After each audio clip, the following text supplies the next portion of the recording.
Uh, I don't know, an opening statement. I'm usually not short on words. I'm proud of our kids, and that's the biggest thing. If I've got one thing to communicate, just incredibly proud of our kids. They're heartbroken.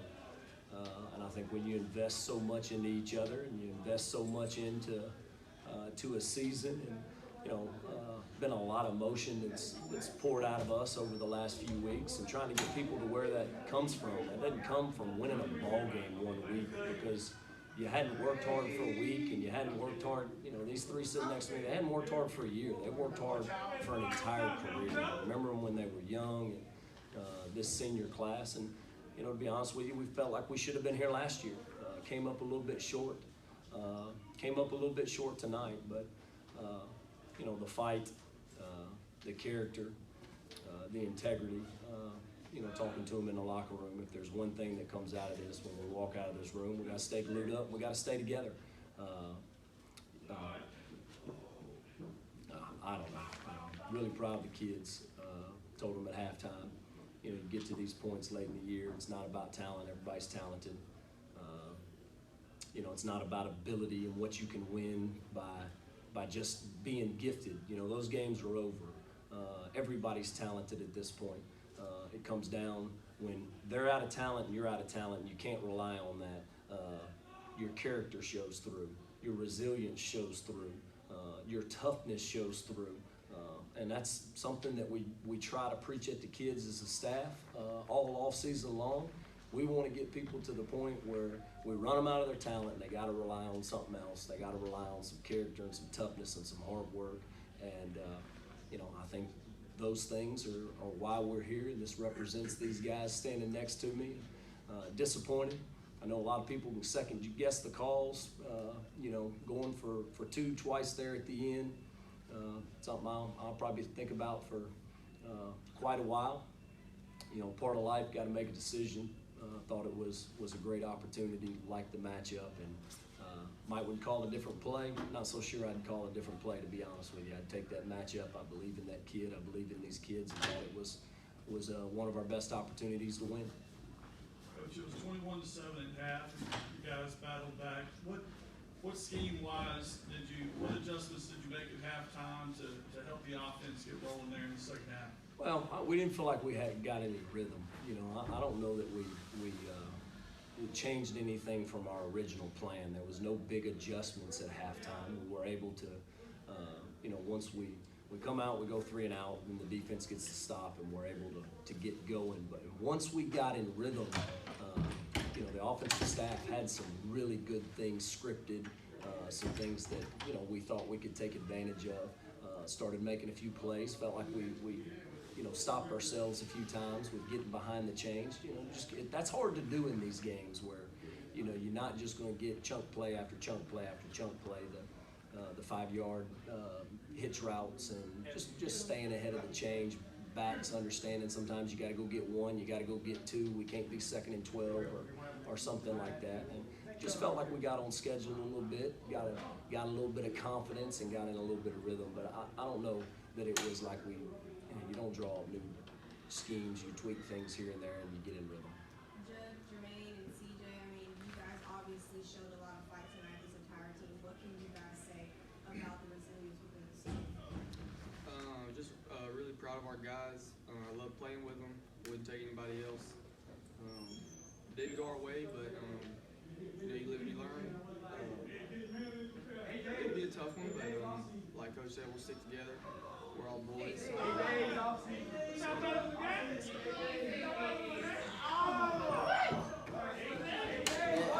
kind of heartbreaking, but I feel like our guys went out, we worked hard. I feel like we work hard every day, and we came out here, we fought to the end.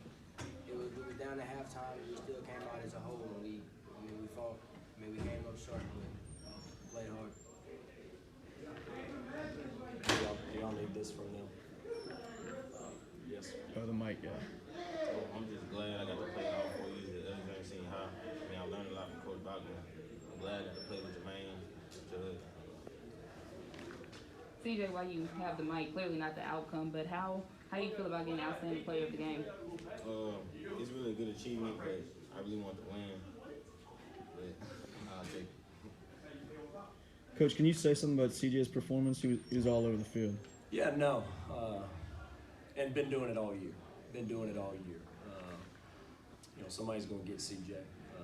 Going to get into junior college. Going to get ourselves right. The length, the size. I mean, you see the frame and what he has the potential to carry. In the future, high football IQ. I think if he had a few more minutes, he could tell you about the guys that he plays for and what they poured into him. His position coaches are great, and nobody gets to see the behind the scenes, or a lot of people don't get what goes on, and just where CJ's come, how hard he's worked, the obstacles that he's had to overcome, and to have the performance that he's had this year as a senior. I mean, I've said this several times. So CJ's a competitive kid, and we were pretty good last year. I mean, we were really good on defense. We signed 2 Power 5 kids off defense, and we graduated 30 kids last year. The majority of those kids were on the defensive side of the ball, and so CJ was spot playing at times, and that's hard for a kid that's as talented as CJ. You want to be in the mix to sometimes stay motivated. I think it's a credit. He'd tell you, the relationships that he had with the guys, Bud. But the way that he's played this year, I think it speaks for itself. I couldn't be prouder. Those are the rewarding things that we get as coaches, to see a young man just continue to make progress year after year and day after day. And I don't know that anybody's come further than CJ. Just incredibly proud of him. He really was. He was all over the field tonight, playing our brand of football. Coach, another senior, Shield. I mean, he must have played 14 different positions tonight. I know he's not here right now, but could you just kind of reflect on, I mean, it sounds like he's an ASH kind of player, does 100 different things for you guys, and is about the team first. Can you kind of reflect on that? Yeah, I know a lot of people, we laugh. Man, I didn't even get Shield involved. It's all built around Shield.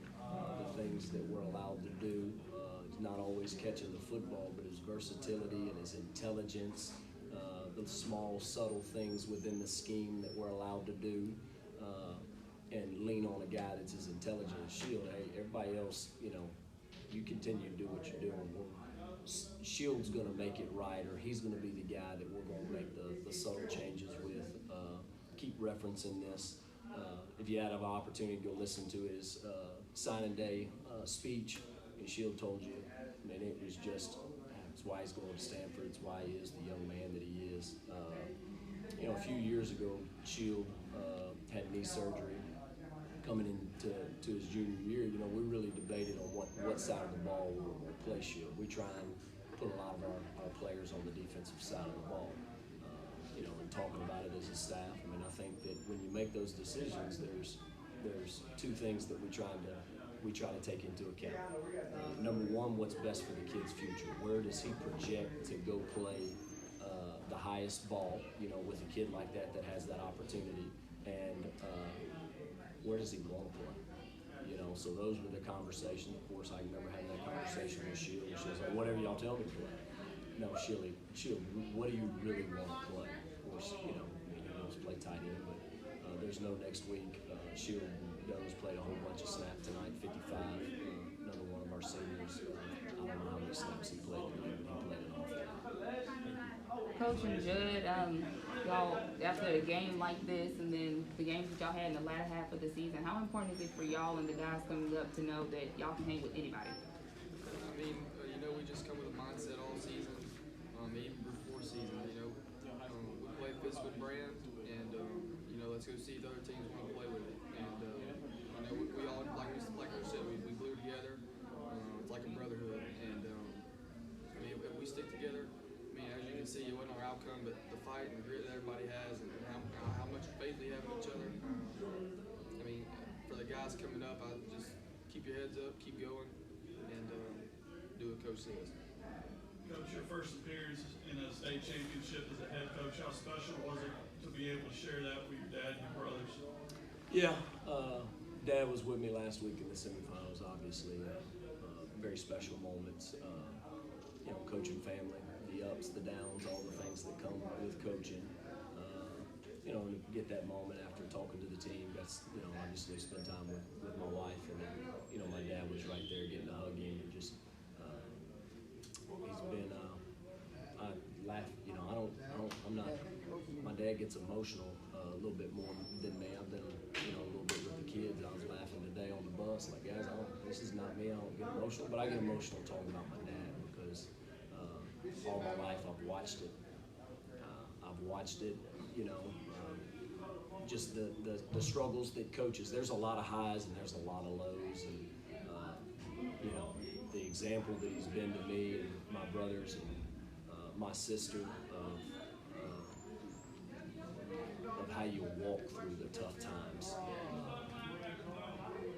Everything he said, that's awesome, right? But you know, now that I'm, you know, getting older and got my own family and all these, the way he's walked it, and so having him here tonight, and having my brothers with me tonight, obviously that's really, really special.